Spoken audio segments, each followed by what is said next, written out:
Hello, folks. I'm Raymond Sweet. I'm in Tampa, Florida.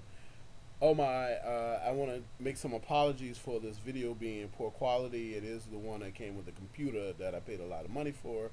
Nonetheless, we'll go through this because there's a message in all of this confusion here. And so, what I want to talk about this right now is about Barack Obama. Barack Hussein Obama. There's nothing wrong with his middle name. I don't know why people try to make a play off of it. It's just a name.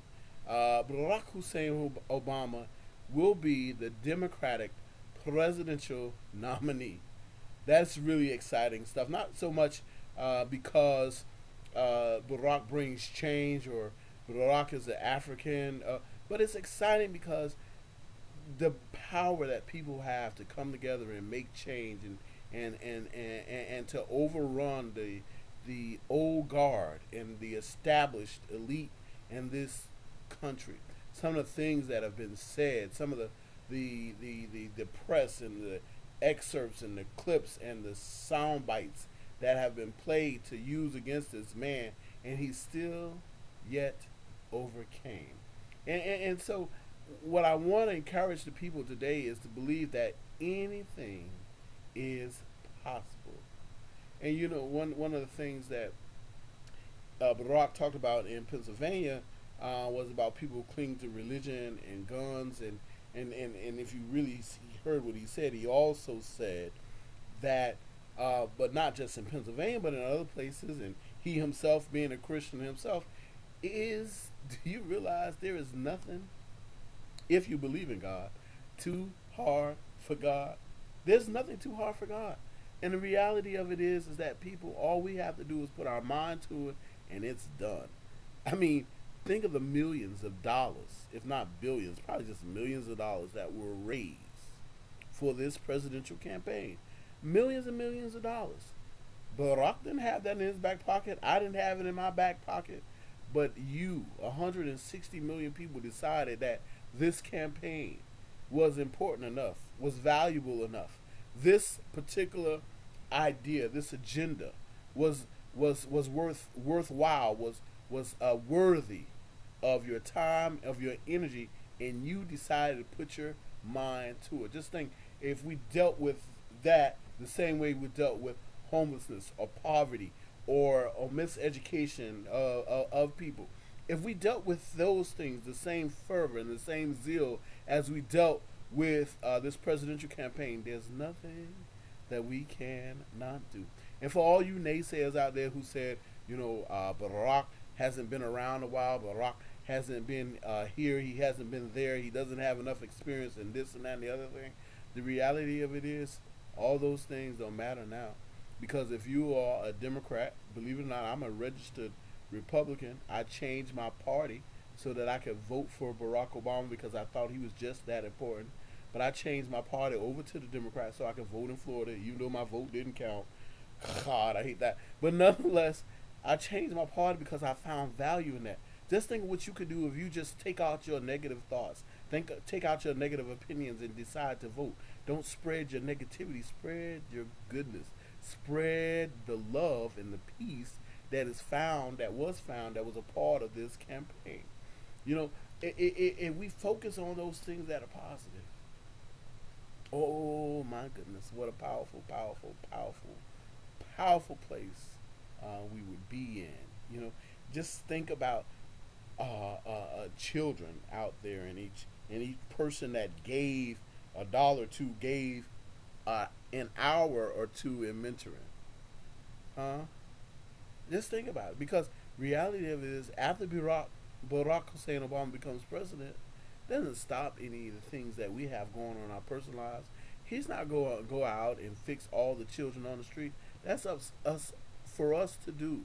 It's for us to engage our communities, engage our children in showing them the right way, mentoring them the right way. Join the 100 Black Men of your area.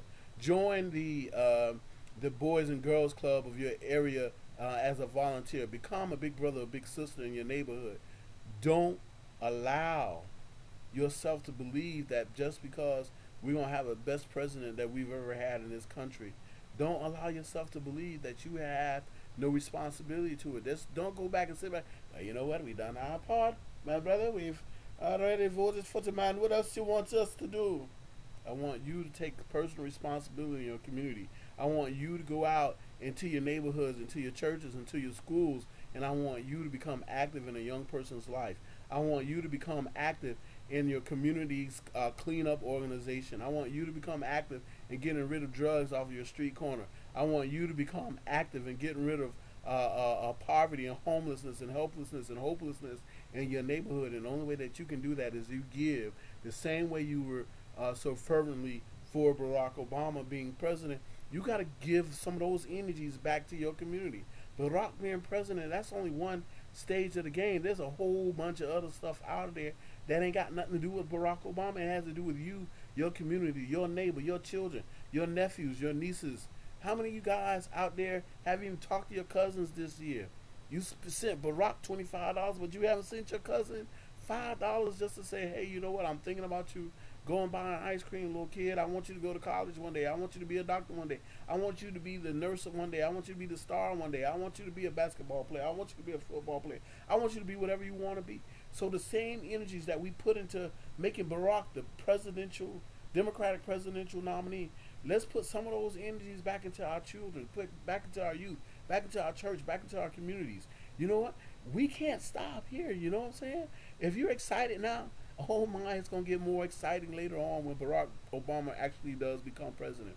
It's going to get even more madder. It's going to be hotter. It's going to be like fire, as Jeremiah says. Shut up in my bones. You know, I'm so excited. I can't hardly talk. But the reality of it is that each and every one of you are great. Each and every one of you are people of change. You're change agents. You're the catalyst for change. As my boy Kevin Carroll says, you guys each are allowed to just go back to your, just taking it from Kevin a little bit. You ought to check him out, Kevin Carroll's the big red ball. Each one of you have a ball that you can just play with and be in control of. That ball is your drawing agent. That ball is the thing that allows you to adopt the things that you have and be the person that you are. Oh my God. Oh my God. This is some exciting time, and my God, my God, my God.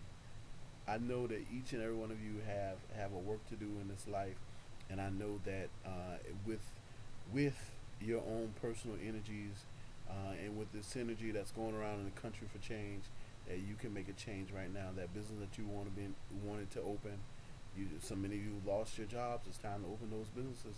Money is still out there. Money's still there to be made. Money ain't stopped rolling.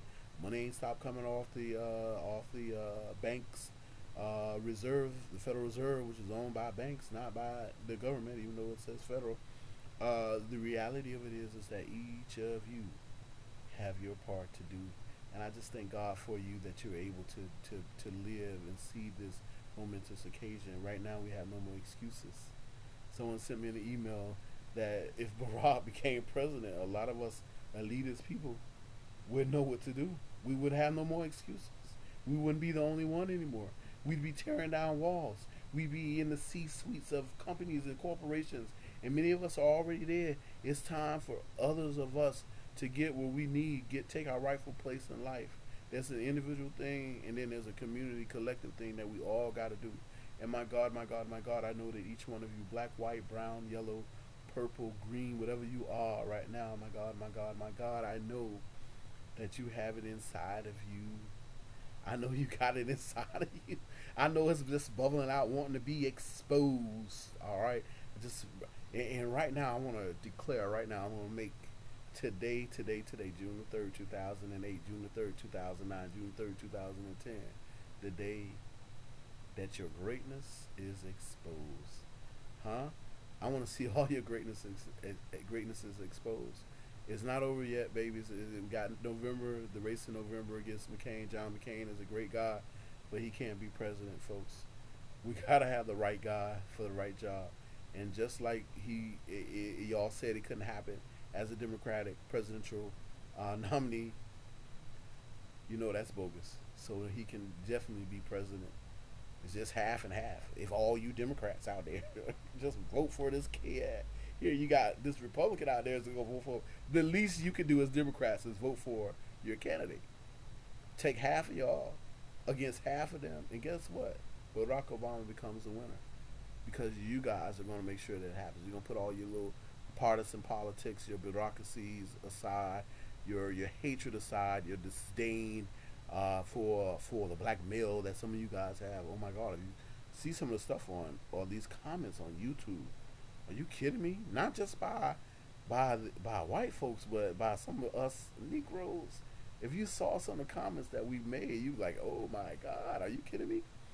It's crazy. It's crazy. It's crazy. Listen, folks, you can do all things. All things are possible. All things are possible. All things are possible. Hey, listen, I love every one of you. God bless and keep the faith.